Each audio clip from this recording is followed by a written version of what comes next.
कई बच्चों में तो इतनी सुपर पावर है कि तुम ऐसे सुबह 6 बजे उठ जाओगे और तुम इधर अपना फोन उठा के उस पर कम से कम 4 से 5 घंटे भी स्क्रोलिंग कर सकते हो। आज समर वेकेशन का स्टडी रूटीन 4 पॉइंट्स में आपको बताने वाली हूँ। ये हमारा चैलेंज है, इसको एक्सेप्ट कर लो। Hi everyone, welcome to the channel, it's me Simran Jahani. तो कैसे हैं मेरे सारे प्यारे प्यारे भाई बहन। तो गाइस फाइनली ऑफिशियली हमारी समर ब्रेक जो है वो स्टार्ट हो चुकी है। यानी कि गर्मी की छुट्टियां जो बहुत ज्यादा लंबी होती थी पुराने जमाने में, जब 15 मई से ही छुट्टी पड़ जाती थी, वो अब हमारी स्टार्ट हो चुकी है। यूजुअली इस साल तो बच्चों की जितनी भी छुट्टियां शुरू हुई है वो 1 जून से शुरू हुई है। एंड आज जो है मैं आपको बताने वाली हूँ, सिंपल पॉइंट पे आके बात करते हैं, योर समर वेकेशन का स्टडी रूटीन। ठीक है, ये सिर्फ 12th के बच्चों के लिए नहीं है, ये 9 to 12 तक हर बच्चे के लिए। तो आई वांट सबसे पहले मेरा हर भाई बहन जो है एक बार छोटा सा कमेंट कर दे, रेडी। ठीक है, बहुत सिंपल सी स्पेलिंग होती है ये रेडी लिख के मुझे बता दो कमेंट सेक्शन के अंदर कि अब आप रेडी हो जो है अपनी समर वेकेशन में पढ़ाई करने के लिए। मैंने कहा था हम बैलेंस करेंगे जो है पढ़ाई का विद सम चिल टाइम, हमारा मेजर फोकस पढ़ाई पे ही रहने वाला है। तो एक बार आप सभी लोग रेडी कमेंट कर दो, वो भी अपनी क्लास के साथ। If you are 10th student तो 10th, 9th हो तो 9th, 11th हो तो 11th, 12th हो तो 12th। क्योंकि गाइस स्टूडेंट लाइफ जो है ना हमारी ये नहीं है कि खाली बोर्ड एग्जाम ईयर में ही खुद को आपको प्रूव करना है। 9th है तो 9th, 11th है तो 11th, 10th है तो 10th, 12th है तो 12th। मैं तो इस सिनेरियो वाली हूँ, मतलब मेरे दिमाग में तो ये रहता है दैट जो भी आपकी क्लास है उसमें आपको एज अ टॉपर ही निकलना है, ये सोच लो। ठीक है, और वो दिन चले गए जो लोग, अगर आपको सुनने में आता था कि पढ़ाई करके कुछ फायदा नहीं होता, पढ़ के बहुत फायदे होने वाले आज आगे जाके आपको। ठीक है, जितना कंपटीशन इस लाइफ में बढ़ रहा है, तो ये 1 महीना हमारे लिए will be like the tables turn हो जाते हैं ना, जो बिल्कुल टेबल टर्निंग है ये तुम्हारे लिए। सो आई टेल यू कि कैसे तुम्हें बिल्कुल ऐसे गेम पलट देना है इस 1 महीने के अंदर, इस समर वेकेशन के अंदर। इफ राइट नाउ अभी तुम्हें लगता है तुम एवरेज स्टूडेंट हो तो रेडी हो जाओ एवरेज से टॉपर बनने के लिए। और अगर आप एक अच्छे स्टूडेंट हैं, टॉपर बनना चाहते हो, तो वो भी हो जाएगा इस 1 महीने में। तो जल्दी से कमेंट कर दो रेडी। एंड मैं भी अपनी अटेंडेंस लगा रही हूँ कमेंट सेक्शन में कि आज से हम फाइनली, जैसे वो रेडी स्टडी गो एक रेस शुरू होती है, आज से हमारी रेस शुरू है इस 1 महीने में जी जान लगाकर पढ़ाई करने की, जिससे हवेली से आगे तक का सिलेबस आपका समर ब्रेक में कंप्लीट हो। जुलाई और अगस्त में आप चिल कर लेना। ठीक है, how will be our summer vacation का स्टडी रूटीन, 4 पॉइंट्स में आपको बताने वाली हूँ। ठीक है, उनमें से एक पॉइंट हमारा मेजर रहेगा हमारा टाइम टेबल, जिसकी अलग वीडियो डेफिनेटली आएगी। एंड अब से जो है वो वीडियो जो होंगी मेरे चैनल पे, आई मेक श्योर कि मैं सुबह के टाइम में अपलोड कर दूं। अब तो आप सब लोग घर पे ही हो। ठीक है, तो एक बार मुझे कोचिंग का भी अपने टाइम बता दीजिए, जो आपकी प्रेजेंटली कोचिंग के टाइम चल रहे हैं उसको मैं टाइम टेबल में इंक्लूड कर दूंगी। स्कूल बंद हुए हैं, कोचिंग तो जा ही रही होगी आप लोग। ठीक है, तो मुझे हर बच्चा कमेंट कर दे रेडी भी, और साथ में अपने कोचिंग के टाइमिंग भी कमेंट कर दो, जिससे उसे मैं आपके टाइम टेबल में इंक्लूड कर दूं। Now let's start with step number 1, जिससे हमारे को अपना समर वेकेशन का स्टडी रूटीन जो है वो बनाना है। ठीक है, अब समर वेकेशन को यूटिलाइज करने के लिए गाइस तुम्हें एक सिंपल काम करना है, जो हमारा स्टेप नंबर 1 है, जो मैंने कुछ स्टूडेंट्स को बता दिया था, जिन्हें नहीं बताया था उन्हें मैं अभी बता रही हूँ। सबसे पहली चीज है कि आप लोगों को अपना स्टडी सेटअप रेडी कर लेना है। सबसे प्रॉब्लम होती है गर्मियों के समय में पढ़ने का समझ में नहीं आता कि हम पढ़े कैसे, कहाँ पढ़े, क्योंकि इतनी ज्यादा गर्मी हो रही है कि भाई हर बच्चे के हर कमरे में एसी नहीं है, या एसी वाला कमरा है तो आप वहाँ बहुत देर तक बैठ के, जैसे अगर हम नाइट वाले में बहुत ज्यादा पढ़ाई करनी है, ठीक है, या अगर एसी वाले कमरे में बैठ के पढ़ भी रही हो, इधर टीवी चल रहा है, तुम्हारा भाई मोबाइल चला रहा है, कोई किसी से बात कर रहा है, तो अनोइंग सा हो जाता है हमारे लिए। तो इस सबको आपको एडजस्ट करना होगा। पहली चीज मैं आपको ऐसे कहूंगी कि you have to make your study setup. ठीक है, स्टडी सेटअप आपको जहाँ पे आपका सारी स्टेशनरी होगी, सारे पेन्स पेंसिल होगी, साथ ही के साथ में एनसीईआरटी बुक्स और रिफ्रेशर जो आपने खरीदी अपने क्वेश्चंस प्रैक्टिस करने के लिए, अपना चेयर टेबल पे रख रहे हो, बेड पे पढ़ते हो तो एक किसी और जगह पे अपना सारा का सारा स्टडी सेटअप अरेंज कर लो, और स्टडी कॉर्नर अरेंज कर लो अपना। हर बच्चे की लाइफ में ये दिक्कत होती है, ऐसा नहीं है कि आप लोगों के कि एसी वाला कमरा नहीं है या गर्मी लगी है जहाँ पे बैठ के आप पढ़ रहे हो। इस बात को अपना एक्सक्यूज मत बनाना। ठीक है, कि मेरा घर छोटा है, ये नहीं हो रहा, वो नहीं हो रहा। जब मैं व्हेन आई वाज 9 to 12 तक मेरे को भी ये प्रॉब्लम मैंने देखी थी, मैंने भी एडजस्ट करा था। ठीक है, जैसे भी करके कभी कूलर चला के पढ़ लेती थी, ठीक है, तो कभी जो है ऐसी लाइट जला के, तुम भाई सो जाओ, मैं तो लाइट जला के पढ़ूंगी, मैं अपने घर वालों को ऐसे कह देती थी। ठीक है, तो घर वाले भी एडजस्ट कर ही लेते हैं जब उन्हें दिखता है कि आपका बच्चा इतनी तरह से मेहनत कर रहा है। तो इस चीज़ को आपको एक्सक्यूज नहीं मानना है। First point is to create your study setup. इसमें मैं ज़्यादा बात नहीं कर रही हूँ, तुम्हें अपना स्टडी सेटअप बना लेना है और बढ़िया सी उसकी फोटो खींच के मुझे इंस्टाग्राम पे भेज भी देना, एंड मैं उसको स्टोरी पे शेयर कर दूंगी। ठीक है, आई चेक इट। ठीक है, तो तुम इंस्टा तो चला ही रहे हो, वैसे तो है नहीं कोई बच्चे ने बिल्कुल ही छोड़ दिया होगा। ठीक है, तो will be connected there also, वहाँ पे भी मैं तुम्हें ऐसे बताती रहूंगी, पढ़ लो भाई साहब, खाली रील चलाने के लिए नहीं मिल गया ये समर वेकेशन। तो पहला प्लान तो हमारा फिक्स हो गया कि आप अपना स्टडी सेटअप बनाओगे। दूसरा प्लान है हमारा स्टडी रूटीन बनाने का, वो है टाइमिंग्स अपने फिक्स कर लेना पढ़ाई करने की। ठीक है, मैं कह रही हूँ पढ़ लो पढ़ लो पढ़ लो, पूरा महीना पढ़ना है, पूरा महीना पढ़ना है। I even know practically it is not possible. तुम छोटे छोटे से बच्चे हो, ठीक है, तुम्हें इस समय पे, अब मैं बड़ी हो गई हूँ तो मुझे लग रहा है यार पढ़ाई से इंपॉर्टेंट तो कुछ भी नहीं है इस समय पे, you should focus on this thing. मैं भी अगर अपना, मैं तो चलो टॉपर ही थी, मेरे तो हर समय पढ़ाई चल रही थी तब भी दिमाग में, बट स्टिल कुछ चीज़ें होती है, जैसे बर्थडे आए तो उसको प्लान करना है, गर्मी की छुट्टी है तो घूमने जाने का जरूर मन करता है, बहुत बातें आती हैं। ठीक है, आई कैन नॉट से पढ़ लो और तुम अपनी आँख बंद करके बैठ के पढ़ना शुरू कर दोगे, हमें वाइब बनानी पड़ेगी उसके लिए। तो मैं सेकंड चीज़ आपको ये कहूँगी कि रैदर देन जो है ना पुशिंग योरसेल्फ कि यार हाँ मुझे पढ़ना है, जबरदस्ती नहीं करना है इस चीज़ को कि आप जबरदस्ती पढ़ने बैठ रहे हो। इस 1 महीने के अंदर अपने मन हो तुम्हारा पढ़ने का, तुम्हें खुद समझ में आए कि ये 1 महीना मिला है। रोज मैं ये सोचता हूँ कि यार मुझे 2 घंटे पढ़ने के नहीं मिल रहे, स्कूल से आते घर आते कोचिंग ट्यूशन टाइम ही नहीं मिलता पढ़ने का, होमवर्क में ही सारा टाइम निकल जाता है, या ट्यूशन की डीपीपी सॉल्व करने के अंदर सेल्फ स्टडी का टाइम नहीं मिल रहा मेरे को। तो ये इस महीने में प्रॉब्लम सॉल्व हो सकती है। हाफ सिलेबस कंप्लीट कर लो। मुझे मेरे पीसीएम स्टूडेंट्स का कुछ का मैसेज आया था, दीदी आपने कहा था हाफ ईयरली से आगे के चैप्टर, वो हमारे पॉसिबल नहीं है, हम इतना सिलेबस कवर नहीं कर सकते, तो हाफ ईयरली तक का कर लो, एटलीस्ट 3 to 4 चैप्टर्स कंप्लीट करने की कोशिश करो इस 1 मंथ के अंदर। एक्सट्रीम स्टडी सेशंस लगाओ, वो भी मन से, अपने किसी के कहने पे नहीं, मेरे कहने पे नहीं, किसी और कहने पे नहीं, अपना मन बनाओ कि यार इस 1 महीने में मैंने कंप्लीट कर लिया तो जुलाई में मैं कितना टेंशन फ्री होऊंगा। तो फर्स्ट नेक्स्ट थिंग हमारी क्या है, आपको अपने फिक्स टाइमिंग पढ़ाई के बनाने, और वो भी अपने मन से। तभी मैंने आपको कहा रेडी लिख दो। रेडी वो बच्चा लिखे जो अपने मन से पढ़ने को तैयार है, ठीक है। नहीं तो फिर जो है फिर तो चप्पल थेरेपी मम्मी की काम करेगी एंड के समय में। जैसे बचपन में होता था, पढ़ते नहीं थे हम, वो कॉपी में मम्मी आंसर सुनती थी, वही सब होगा, ठीक है। तो एक बच्चे को मतलब ऐसे कि पढ़ाने के लिए दो ही चीज़ें, या तो तुम अपने मन से पढ़ने बैठो या मम्मी की फ्लाइंग चप्पल थेरेपी। अब तुम बड़े हो गए, इंडिपेंडेंट हो गए, तो मम्मी भी ज़्यादा कुछ कहती नहीं है तुम्हारे को। जैसे बचपन में वो पूरी ट्यूशन की कॉपी, वो सारी पोएम्स, उनके डिक्टेशन, उनके क्वेश्चन आंसर यहाँ दिमाग में ऐसे स्कैंड होते थे हमारे, और हम पूरा का पूरा सुना देते थे वाह वाह मम्मी को। एक वर्ड बताना और वो आगे का पूरा सुना देते हो। अब वो चीज़ क्यों नहीं हो रही? उस समय पे आपके लिए वो first second third fourth class का सिलेबस ज़्यादा था। अब ये सिलेबस आपका ज़्यादा है, माइंड भी तो उतना ग्रो कर चुका है आपका, बट ये वाला काम आपसे होता नहीं, बिकॉज कोई है नहीं ना आपके पास अथॉरिटी फिगर जो आपको कहे। तो आई ट्राई माई बेस्ट कि मैं तुम्हें समझाऊं कि पढ़ो, ठीक है। तो इसलिए मैं आपको कह रही हूँ अपना भी मन बनाओ, रेडी तभी लिखना जब आप रोज अपने मन से पढ़ने को तैयार हो, ठीक है। चलिए, और कभी कभी जो है पिटाई थेरेपी आपकी, वो भी मैं आके डांट लगाई दूंगी तुम्हारे को, अगर तुम बिल्कुल ही ऐसे होगे कि मुझे दिख रहा होगा, स्टैट्स दिखते रहते हैं मेरे को चैनल पे कि कैसा बच्चा इस समय पे पढ़ रहे हैं नहीं पढ़े हैं। ये भी दिखता है मुझे कि आप लोग कौन सी शॉर्ट वीडियोस देख रहे हो, किस टाइप के, जैसे कुछ कॉमेडी शॉर्ट्स है क्या नहीं है, सब दिखता है, ठीक है। सब क्रिएटर्स को दिखता है। तो मैं आप लोगों को यही कहूँगी, अपने खुद से मन से पढ़ना शुरू कर दो, कुछ चीज़ें काम नहीं आने वाली है। थर्ड थिंग इज हमारा अब टाइमिंग क्या रहेंगे। सिंपल बात बता रही हूँ, टाइम टेबल में भी यही बात रिपीट होगी।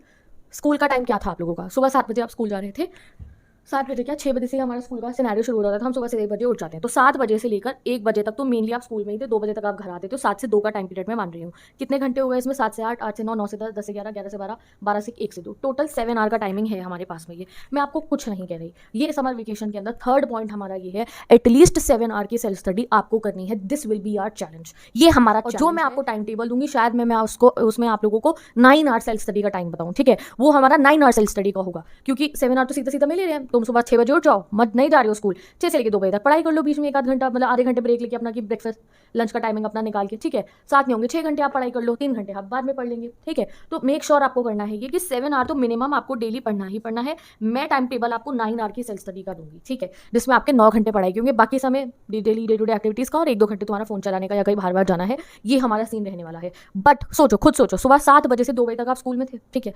अभी नाइट आउल की बात नहीं करूँ मैं, नाइट आउल्स तुम्हारे लिए तो प्रॉपर टाइम टेबल आएगा ही, जहाँ पे मोस्टली आजकल स्टूडेंट्स, मेरे तो बहुत सारे स्टूडेंट नाइट आउल्स हैं, ठीक है, जिनसे सुबह 6 बजे उठाने जाता दीदी, अब गर्मी की छुट्टियों में हम क्यों उठेंगे सुबह सुबह, ठीक है। तो यहाँ मैं बात कर रही हूँ जो अर्ली बर्ड्स हैं, और नाइट आउल भी बहुत देर नहीं करेंगे हम, 9 साढ़े 9 बजे तक हम उठ जाएंगे। पहले बात कर रही हूँ अर्ली बर्ड से, या अगर नाइट आउल भी हो तो इस टाइम को हम रात में मैनेज कर लेंगे, ठीक है, कि हम 8, 9, 10 बजे पढ़ने बैठ जाएंगे और रात को 3, 4 बजे तक पढ़ लेंगे। सुबह स्कूल नहीं है तो लेट भी उठ रहे हैं तो कोई बात नहीं। तो ये जो टोटल 7 आवर आप लोगों का एग्जैक्टली स्कूल में निकलता था, ये 7 आवर तो पढ़ाई का रिजर्व कर ही दो। ये 7 घंटे तुम्हारे वेला गर्दी करने के नहीं है, ठीक है, कि तुम घूम रहे हो, फिर रहे हो, फोन चला रहे हो, रील चला रहे हो। कई बच्चों में तो इतनी सुपर पावर है कि तुम ऐसे सुबह 6 बजे उठ जाओगे और दोपहर के 1-1:30 बजे तक तो मतलब बीच में कुछ खाना वाना खाओगे, समथिंग लाइक दैट, और तुम इधर अपना फोन उठा के उस पर कम से कम 4 से 5 घंटे भी स्क्रोलिंग कर सकते हो। आई नो, मैंने बच्चों में ऐसी सुपर पावर देखी है। कई बार तो मेरे में भी आई है कि 1 घंटा, 1.5 घंटा, 2 घंटा मैंने स्क्रोल किया हो।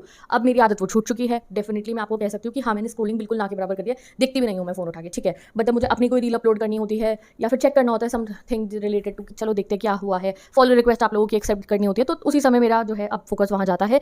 अदरवाइज मैंने भी इस चीज़ को कंट्रोल कर लिया है, ठीक है। तो मैं आपको बता भी दूंगी कि कैसे आप अपनी ये स्क्रोलिंग वाली जो आपको इतना हो चुकी है आदत कि भाई हम पढ़ने बैठे हो 2 मिनट रील चला लेता हूँ, वो 2 मिनट तो कभी होते नहीं है, 2 मिनट के 2 घंटे ही होते हैं, हम उसको भी फिक्स करेंगे समर वेकेशन के अंदर। बट अभी बात है, थर्ड पॉइंट हमारा ये है 7 आवर स्टडी चैलेंज। तो पहला पॉइंट हमारा है स्टडी सेटअप रेडी करना है, उसके आगे राइट लगा दो जैसे आप अपना स्टडी सेटअप रेडी कर चुके होगे। सेकंड पॉइंट हमारा है मन से पढ़ना है, तभी मैंने आपको कहा है रेडी कर दो मन को, अपने कमेंट में लिख दो रेडी, ठीक है। मन से पढ़ना है, किसी के कहने पे नहीं पढ़ना। कहने पे तो हम मम्मी के ही पढ़ते हैं बस, नहीं तो जाके मम्मी को बता दो मम्मी इतना सारा सिलेबस है, वो खुद तुम्हें रोज पढ़ने बैठा देंगी, ठीक है। तो आपको एक काम करना है। Third is 7 hour study challenge. Minimum कह रही हूँ मैं, 7 घंटे तो पढ़ना ही पढ़ना है। हम 9 से 10 घंटे भी इसको करते हुए चलेंगे अपने समर ब्रेक के अंदर, ठीक है जी। थर्ड थिंग हमारी ये हो चुकी है, और इसमें ही आपका टाइम टेबल आता है, जो आपको कल परसों में टाइम टेबल वीडियो जो है वो मिल जाएगी। अब लास्ट पॉइंट आता है हमारा fourth point, that is written practice. ये जो आपको छुट्टियां मिली हैं, अब इसमें पता है आप एक गड़बड़ कर सकते हो कि आप पढ़ने बैठोगे, ठीक है, आप पढ़ रहे हो, आपने 1 शॉट लेक्चर देखा, आपने जो है थोड़ा बहुत रीड करा, आप कोचिंग जा रहे हो, कोचिंग से घर आ रहे हो, आपको लग रहा है कि आप पढ़ाई कर रहे हो, ठीक है। बट कई बार तुम्हारे साथ ऐसा हुआ है कि तुमने फर्स्ट सेकंड चैप्टर पढ़ा था, बट आज तुम्हें लग रहा है यार वो ब्लैंक है, मुझे याद क्यों नहीं आ रहा। तुम कहोगे दीदी रिवीजन कर लेंगे, याद आएगा। कई बच्चों को रिवीजन करके भी याद नहीं आता और नहीं आएगा रिवीजन करके भी।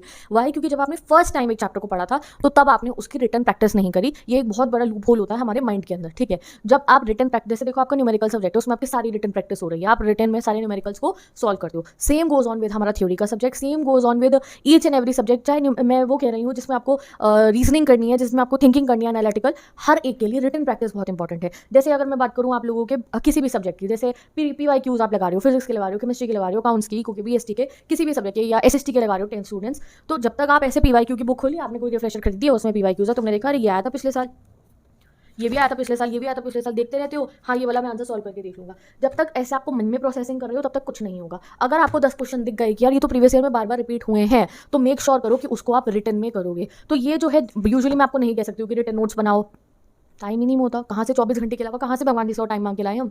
7 घंटे स्कूल हो गया, 3-4 घंटे की कोचिंग हो गई, 1-1.5 घंटे होमवर्क के हो गए, बाकी टाइम ऐसे ही निकल जाता है खाना पीना सोने के अंदर। तो इस वजह से यूजुअली तो मैं आपको नहीं कह सकती कि तुम रिटर्न मटेरियल बनाओ, अपने नोट्स बनाओ, PYQs लगाओ बैठ के, 20-20 क्वेश्चन लिखो कॉपी के अंदर बैठ के, वो मैं यूजुअली नहीं कहूँगी। बट क्योंकि अब ये समर वेकेशन है और तुम्हारे पास टाइम ही टाइम है, अगर तुम इंसान बन के पढ़ोगे, ठीक है, इंसानों की तरह अगर तुम पढ़ रहे हो, ठीक है, ये नहीं कि भाई बदमाश बन जाओ बिल्कुल ही कि फ़ोन चलाना, गर्मी की छुट्टियां मतलब मोबाइल चलाना, यूजुअली जो तुम्हें अभी तुम में से बहुत बच्चे कर सकते हो, बट अगर मेरी बातों को ध्यान से सुनोगे तो नहीं करोगे। तो इसलिए आपको रिटर्न प्रैक्टिस करनी है।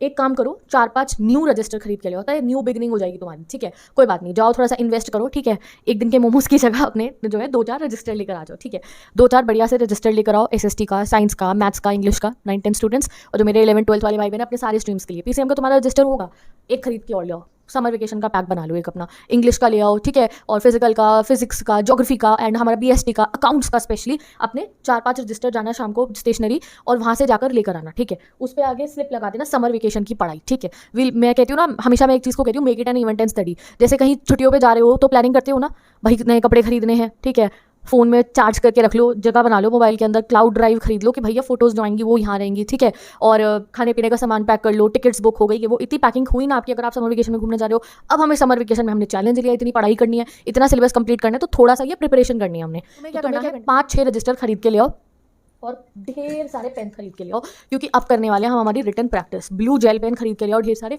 बॉल से लिखती हूँ तो बॉल से, क्योंकि मैं तो बॉल से नहीं लिखती हूँ, तो इसलिए हमसे ब्लू जेल पेन, मैं तो पैलेट पेन यूज़ करती हूँ। तो जो भी पेन तुम्हारे हैं बेस्ट वाले, बेस्ट वर्जन जिससे तुम्हारी राइटिंग आती हो ना, वो लेकर आ जाओ। एंड तुमने रिटर्न प्रैक्टिस करनी है इस समर वेकेशन के अंदर। जो 7 घंटे का टाइम टेबल मैं आपको कल प्रोवाइड करूंगी, उसमें मैं और क्लियर कर दूंगी। PCM स्टूडेंट फिजिक्स इतनी देर, केमिस्ट्री इतनी देर, मैथ्स इतनी देर, कॉमर्स स्टूडेंट्स ऐसे BST और इको और अकाउंट्स को मैनेज करते हुए चलना है विद कॉमर्स विद मैथ्स वालों को। 10th स्टूडेंट तुम्हें SST इंग्लिश को कैसे चलाना है, साइंस और मैथ्स कैसे करनी है, वो मैं कल वीडियो में, टाइम टेबल वीडियो में आपको क्लियर कर दूंगी। अभी मैंने आपको 4th पॉइंट ये बताया कि रिटर्न प्रैक्टिस करनी है, रजिस्टर खरीद के लाओ। आप हर चैप्टर के नोट्स बनाओगे। इंग्लिश भी अगर है, जब आप मेरे चैनल से इंग्लिश पढ़ो, मैं 2 प्लेलिस्ट लगा रही हूँ डिस्क्रिप्शन बॉक्स में, 10th और 12th की, मेरे चैनल पे पूरी इंग्लिश अवेलेबल है। क्लासेस और स्टार्ट होंगी हमारी 10-12 जून से, ठीक है। तो इंग्लिश के भी आप समरी खुद बना के लिखोगे, खुद कॉपी में समरी बना के लिखोगे। आपने जो रिफ्रेशर खरीदी है इंग्लिश की, उसमें से क्वेश्चन खुद यहाँ लिखोगे, सॉल्व करोगे उस रजिस्टर में। SST है तो rise of nationalism in Europe, तो उसके नोट्स खुद बनाओगे। नो मैटर आपने कितनी बढ़िया से बढ़िया गाइड रखी है, खुद के सेल्फ स्टडी नोट्स बनाओगे। एंड आई टीच यू कि आपको कैसे नोट्स बनाने हैं।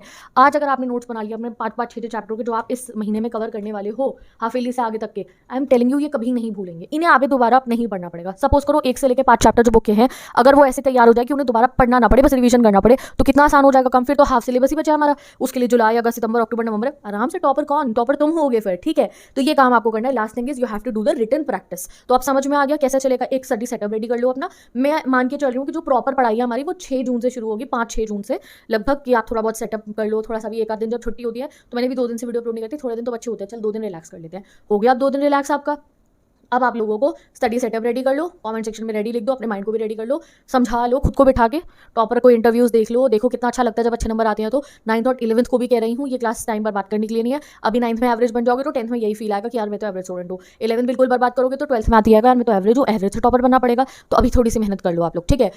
थर्ड थिंग इज आप लोगों को 7 घंटे मिनिमम स्टडी करनी है, उसके चैलेंज के लिए कल टाइम टेबल आ रहा है। Last but not the least, you will start your written practice. अगर आपने अभी भी पढ़ना शुरू कर दिया तो आज आप जो भी लेक्चर देखोगे, सपोज करो आप यूट्यूब पे कोई लेक्चर देख रहे हो, अपनी ऑनलाइन क्लास में देख रहे हो, तो उसे कंप्लीट करने के बाद आप उसके प्रॉपर नोट्स बनाओगे। 5 टॉपिक पढ़ते हो तो 5 टॉपिक के, पूरा चैप्टर पढ़ा तो पूरे चैप्टर के, पहले उसके नोट्स जाएंगे, उसके बाद में उसके 20 PYQs हम लगाएंगे। PYQs के लिए आप कोई गाइड भी खरीद सकते हो या आप ऑनलाइन सर्च करो, ठीक है। वो आगे आगे मैं आपको बताती रहूंगी। This will be our proper, मैंने प्लान करा हमारा समर वेकेशन का रहने वाला है, और आगे हम कंटिन्यू करेंगे अपनी सीरीज को, जहाँ पे हम समर वेकेशन में ऐसी पढ़ाई करेंगे कि हफ्ते लीक से आगे तक के सिलेबस को and will rock our summer vacation. और उसके बाद जितने भी पेपर आएंगे हमारे, उसमें आसानी से, मतलब यूनिट टेस्ट में 25 और ये सब हम सब ले आएंगे, ठीक है। तो मैं चलती हूँ।